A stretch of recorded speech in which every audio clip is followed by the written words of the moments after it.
Countdown for blast off. X minus 5, 4, 3, 2, X minus 1, fire.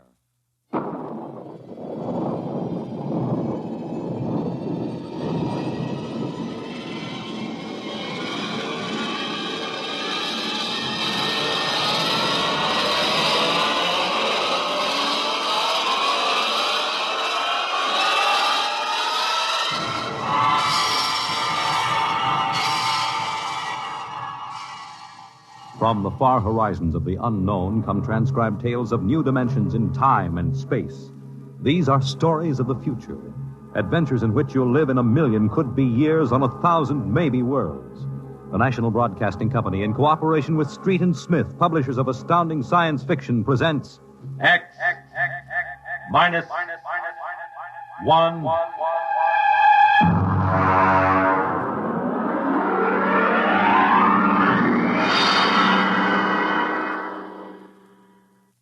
Tonight's story, Requiem by Robert Heinlein.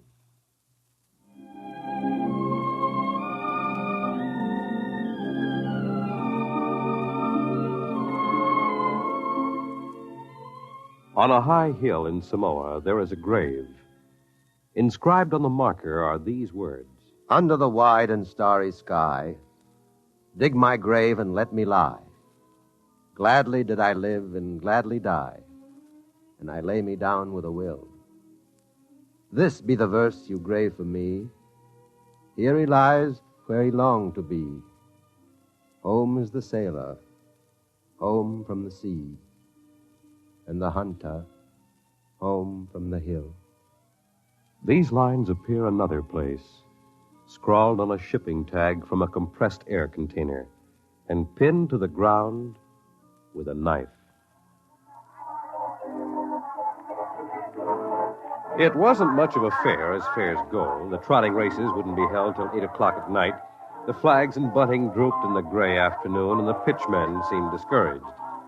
A large black limousine stood at the side of the road, 32 cylinders purring quietly.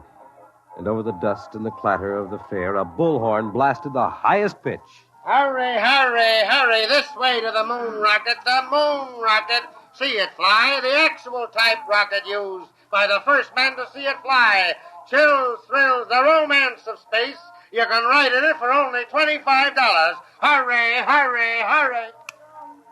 Hey, Charlie, have you got that feed tube patched? I welded it. Good for maybe an hour. Oh, what a crowd. They wouldn't risk a nickel to see the sun blow up. Oh, Captain, excuse me, Yeah? Captain. Oh, yes, sir. 50 cents to inspect the rocket. One? Could you take a passenger this trip? You mean you want to go up? $25. That's right. Yes, sir, right away. Charlie, take the pitch. Step this way, sir. Look out for the feed lines. Oh, yes, I see them. Hey, Doc, passenger for a checkup. Okay, Mac. Well, is this necessary? Regulations. Take off your coat, open your shirt, roll up your right sleeve. All right. How are things, Mac? Slow. We're not drawing as much as the cooch tent. It'll pick up tonight with the trotters. I'm ready, Doctor. All right, give me your arm. All right, breathe in. Breathe. Breathe. Uh-oh. Sorry, Mac. No go, Doc? Cardiac condition I couldn't certify. I'm sorry. You mean you won't take me up? He's the doctor. Well, I rather expected it. Sorry. Between you and me, we could have used the 25. Excuse me, Captain. Yeah? Could you and your engineer have dinner with me after your flight? Dinner? At my home. My car's over there. That's your car? The limousine? That's right. You serious, Mac? You want Charlie and me for dinner? Of course. Okay. Okay. Don't see why not? Thanks.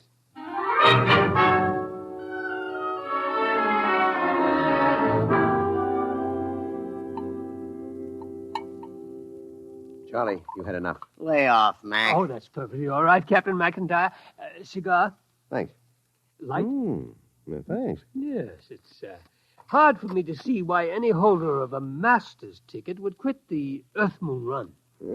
I didn't like it. Yeah, don't hand us that. It was Rule G washed you out. All right, so I took a few drinks.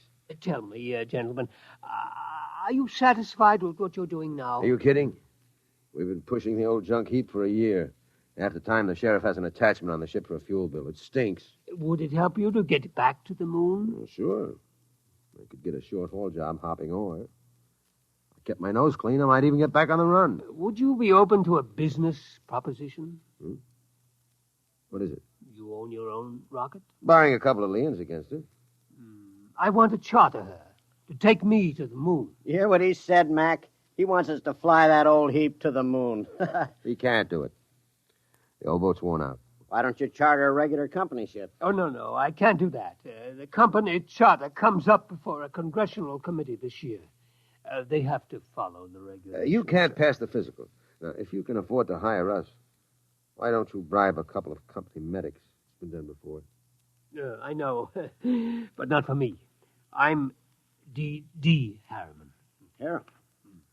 You own the company. Hey, what are you giving us? I own a large percentage of the company, but the other directors won't permit me to jeopardize the franchise. You tie that, Mac. A guy with half the money in the world, and he's up a creek. Shut up, Charlie. Why do you want to go to the moon so bad, Mr. Harriman? Well, it's the one thing I've really wanted to do all my life. I'm maybe 50 years older than you. When I was a kid, nobody believed we'd really reached the moon. You've seen rockets all your lives. When I was a boy, they laughed at the idea, but I believed. I wanted the moon then. I used to stand in the backyard and stare at it.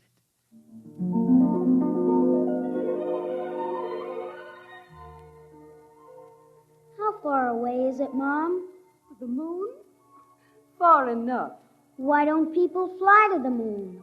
They can't. Why not? They just can't. But not now, anyway. Someday I will. What? Fly to the moon. Sure.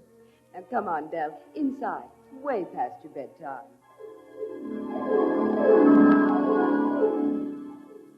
There wasn't enough money for college, so I worked. Stock boy at the old Ford plant in Detroit. Accountant, credit manager for a mail order house. Then New York and Wall Street. And then transportation. The monorail line between New York and Chicago. The Atlantic Pressure Tunnel. And then Harriman rockets. Del? Del, I want to talk to you. I'm working, Charlotte. You talk to me now, Del, or you may not get another chance. What is it? Fred Lott was in. You've sold out again. I run the business, Charlotte. Del, I'm fed up with it. Up to here. I married you because I love you. I still love you, but I'm fed up. Now, what is it, Charlotte? We're not young anymore. Fred tells me you've bought into a bankrupt engineering firm. Sunk every nickel in it. Well, they own the Schwarzmiller fuel injector patents. I need them. How many times do we have to start over? I'm tired. I'm not asking for millions. Just a little life for the two of us. I didn't know about the divorce for a month. I lost the papers under a stack of blueprints and stock prospectus. That night I walked through the park, watching the full moon move across the sky. My old friend. I could recognize the wrinkles. Crisium, Mare fecundatus, Mare twinkulatus, the lunar Apennines.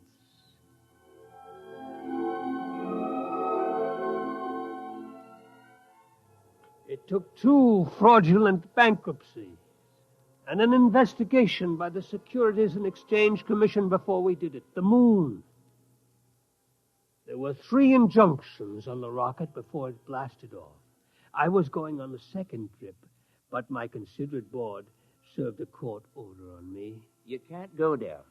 Fred, I'll break you if it's the last thing I do. Del, you've got a bad heart. That's no secret. Oh. If you die out there, the whole card house comes down. Now, we've got an equity in this corporation. We're going to see it protected. You've sucked us in on this wild scheme, and now that it paid off, you're going to sit right down here on Earth and see that the dividends come out on time. You're not going to the moon, Del. Forget it. I never went. By the time my lawyers shook off the restraining orders, the first cargo rocket had crashed in the Pacific, and Congress rushed through the space precautionary act. My heart kept earthbound, and now I'm old. I've lived longer than I should, but I would not let myself die. I will not until I have set foot on the moon. There, Captain McIntyre, you asked why I wanted to go to the moon. Well? You find a ship, Mr. Harriman, and I'll drive her.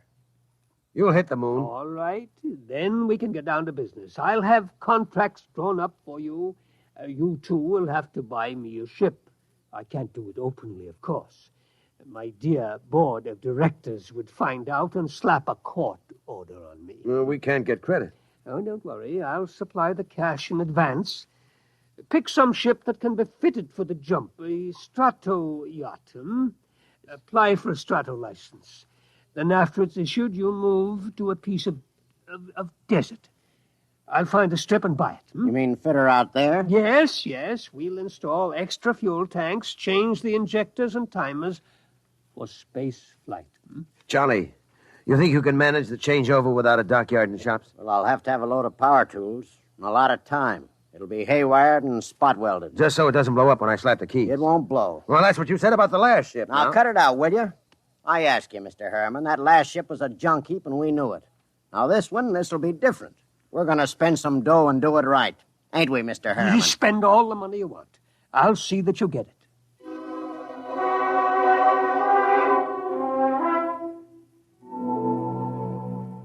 $132 shares of Apex Holding at 60% of par. Check. 52 preferred of Spaceways Fuel, 50% off par. Check. That's the list. Oh, Mr. Harriman, there's a process server outside. Yeah? What is it? I don't know, sir, but I think it's a subpoena. Oh, I was expecting that. Ashley, get Mr. Kamens on the phone. I think it's time for my lawyer.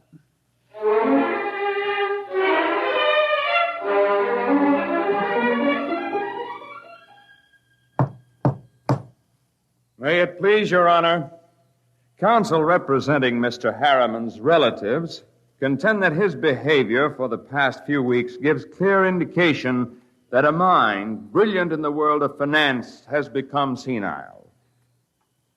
They petition you to declare him incompetent and to assign a conservator to protect his financial interests and those of his heirs. May I suggest that in the last few words, my opponent gave away his entire thesis. It is evident that the petitioners believe that my client should conduct his affairs in such a way as to ensure that his nephews, nieces, and their issue will be supported in unearned luxury for the rest of their lives. Therefore, we pray this court will confirm my client in his right to do what he likes with his own. Deny this petition and send these meddlers about their business.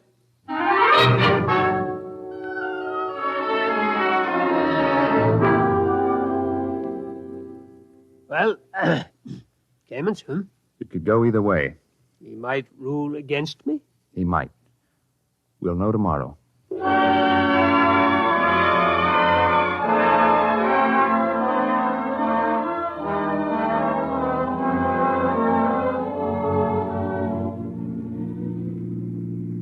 Here it is.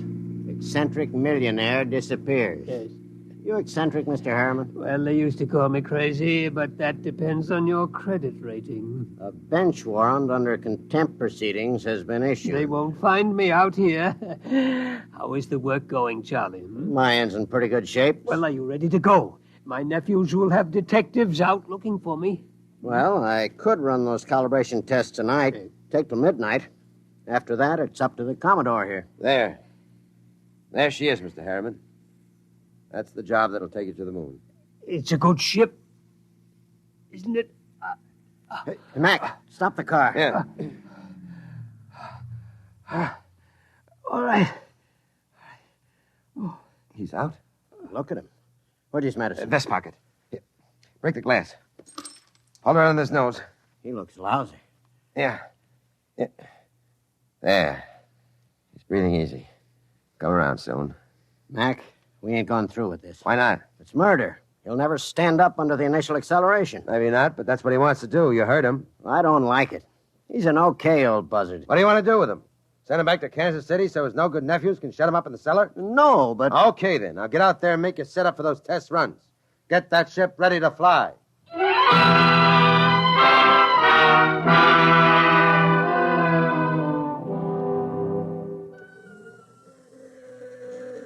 Hey, you. Me? How many other people are there out in this desert? What can I do for you? You James McIntyre? Hey, Mac. What's the matter, Charlie? You McIntyre? Yeah. I'm the deputy federal marshal in this district. I got a warrant for your arrest. What charge? Conspiracy to violate the Space Precautionary Act. I suppose you're Charles Schwartz. I got one for you, too. Thanks. And a man named Harriman. Got a court order to put seals on your spaceship. We haven't got any spaceship. What's that, a kiddie car? Strato yacht. Yeah?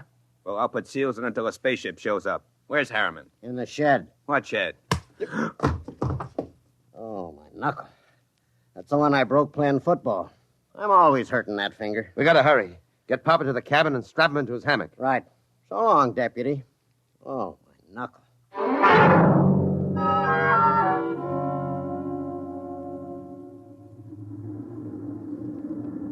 She's warm, Charlie. Everything set back there? How do I know? I didn't have time to run tests. Tough. You all right, Mr. Harriman? I think so, but these straps are tight. Have to be when we blast off. All set, Charlie. Give me control. Check. Test keys. 1 bank. Check. 2 bank. There's an auxiliary out. We don't need it. All right, boy, hang on. Let's go.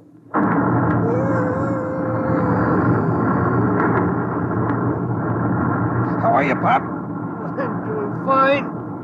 Couldn't be better. You better stay in your hammock. I'll loosen the straps a little. What is it? Nothing. Just go easy on that side. You ain't fooling me none, Pop. You got a couple of busted ribs. There isn't much I can do till we ground. You take a neobaritol, and I'll wake you when we cut jets. No, I'll stay awake. Okay, just as you say, Pop.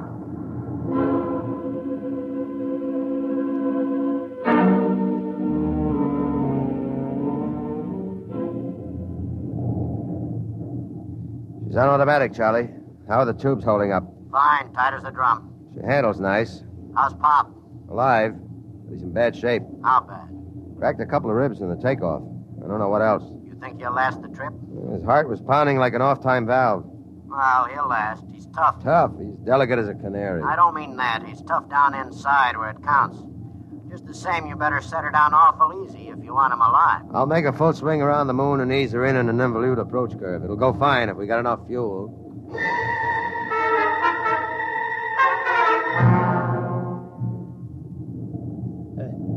Somebody call me? Something wrong, Pop? Thought somebody was calling me. I must have been asleep. I swung your hammock around. We're breaking now. There she is ahead. The moon. I've seen 1,000 photographs. There. That's Copernicus. Tycho. You know it all right, Pop. Where are you landing? Mare Imbrium between Aristillus and Archimedes. Oh, that's about 40 miles from Luna City, isn't it? Yeah. It won't be easy landing without ground approach radar, will it? I've done it before. Not without a second pilot to punch the satometer. You ought to have a mate's ticket, Pop. You know the whole routine. You must have really studied up. Yes, that's all I could do, study until now. Look at the moon. I feel as if I'm coming home. Yeah. Charlie, Yo, I'm taking her in. Cut in full power. make it good, Mac. Pop can't take a rough one. Shut up and give me the power. I'll do my best. Okay. Datometer setting punched. Hang on, here we go.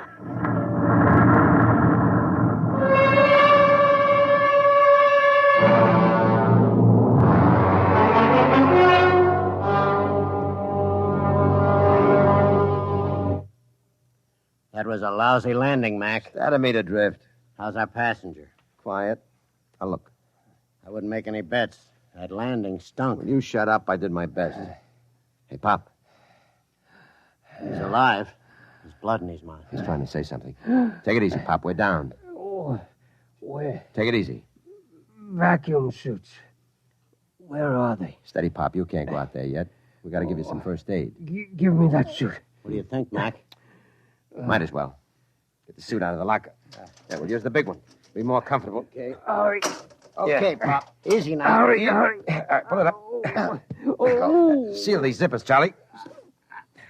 Take it easy. All right. The helmet. Air diaphragm set. Check. Air valve. Set. Lift it on him. Don't hit him. There. All right. Come on, Charlie. Get into your suit, and we'll carry him out the back.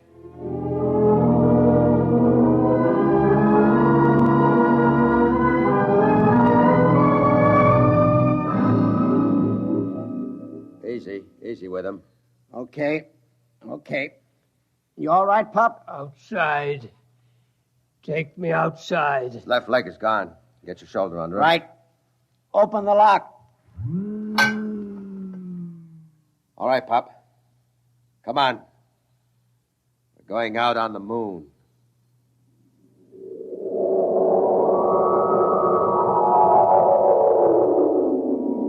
The moon. All right. I'm going to leave you out here to look around while we get ready for the hike to town. You all right? The moon. We have to break out air bottles and rig a stretcher. It's 40 miles into the dome. Charlie, prop something behind his head. Okay. You comfortable, Pop? We'll be back soon.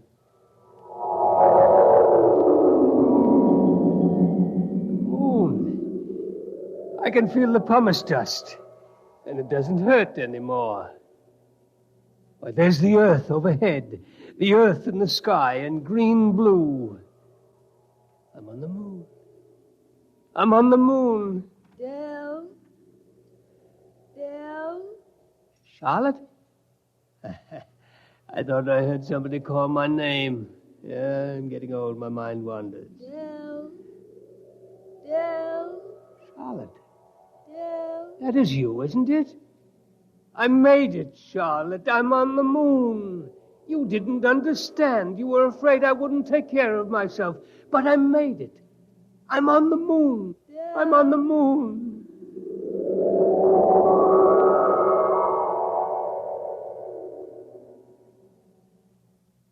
Come on, Charlie. We better get Pop going. Here, give me a hand getting him on the stretcher. Never mind the stretcher, Mac. What's the matter? He won't need it. He's dead. Oh. Better get out the pumice skis and the air bottles. It's a long walk to town. Yeah. What about him? Looks as if he's resting, doesn't he? Propped up, looking out on the pumice. Well, he hit the moon. Come on. Let's start walking.